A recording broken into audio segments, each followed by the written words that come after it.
કથા તારીખ 4 શરૂમાં થઈ અને 12 પૂર્ણાહુતિ છે હનુમાન જયંતિના દિવસે. આ રામકથાની અંદર આ દુધાળા ગામના વક્તા શ્રી દુલાબાપુ એ કથાનું રસપાન કરાવી રહ્યા છે.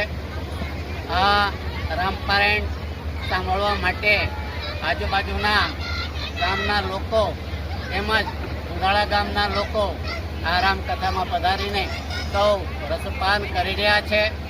અને રોજે રોજને માટે બપોરના સમયે પ્રસાદ લેવા માટે પણ અહીંયા ભક્તજનો પધારે છે. અને આજુબાજુમાંથી મળીને 700થી 800 માણસો રોજના દિવસે જમતા હોય એવો માહોલ અહીંયા સર્જાયેલો છે.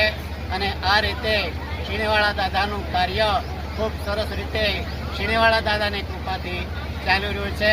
જય મહાદેવ, જય મહાદેવ.